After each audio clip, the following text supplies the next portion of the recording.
Dans Lévitique chapitre 16, nous avons un exposé sur le jour des expiations.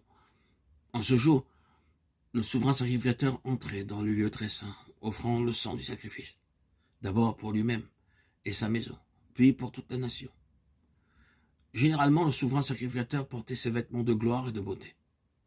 Mais au jour des expiations, il avait à quitter ses vêtements de gloire et de beauté, à se laver et à se revêtir des vêtements propres de lin avant d'entrer dans le lieu très saint. Ensuite, il avait à apporter 2 boucs. Sur l'un, appelé le bouc de l'expiation, il posait ses mains et il le chassait dans le désert. Versets 10, 20 et 22. Le sang de l'autre bouc était apporté dans le lieu très saint. Mais avant qu'il puisse apporter le sang, il devait brûler l'encens devant le propitiatoire. Versets 12 et 13. Alors seulement le sang était aspergé sur le propitiatoire pour lui-même, ensuite pour le peuple.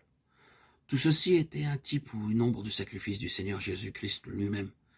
Notre Seigneur Jésus enleva ses vêtements de gloire et de beauté. En d'autres termes, il quitta son trône céleste de gloire, et bien qu'il fût Dieu, il devint homme pour nous. Il prit sur lui nos péchés et les emporta. Au loin, à l'image du bouc chassé dans le désert que personne ne revoyait plus. Il en est de même en vérité quant à nos péchés, qu'il a emportés pour que plus jamais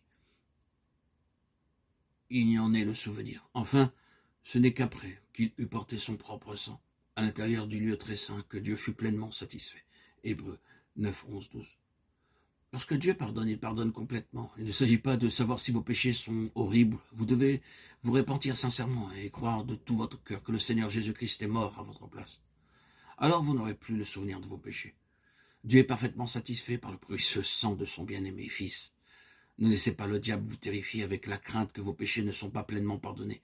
C'est de cette manière que le diable vint à moi quelques mois après ma conversion. Je traversais de grandes épreuves et difficultés, et un jour le diable me dit « Oui, Dieu a pardonné tes péchés, mais pas tous tes péchés. Il y a encore quelques péchés que tu as commis, pour lesquels tu seras puni.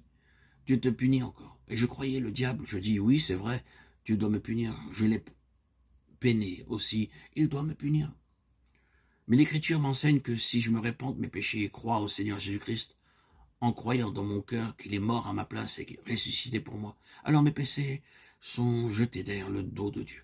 Ils sont complètement effacés, il n'en reste aucun souvenir. Ils sont jetés dans les profondeurs de la mer. Ils sont rejetés aussi loin que l'Est est éloigné de l'Ouest. C'est ce que l'Écriture affirme. Psaume 103, 12, Ésaïe 38, 17, Ésaïe 43, 25, Ésaïe 43, 22, Michée 7, 19, 1 Jean 1, 7. Le diable, pourtant, insistera. Maintenant, tu es encore puni pour tel ou tel péché. Ainsi, beaucoup se sentent découragés et abattus. Mais Dieu a montré depuis le commencement que lorsqu'il pardonne complètement. Le sang précieux est sur le propitiatoire devant Dieu, et le bouc d'expiation s'en va dans le désert pour que l'on ne s'en souvienne plus. Mais souvenez-vous, avant que le sang ne soit aspergé, l'encens était brûlé devant le propitiatoire.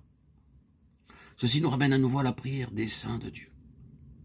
Avant que le pécheur ne soit sauvé, il y aura toujours une somme de prière.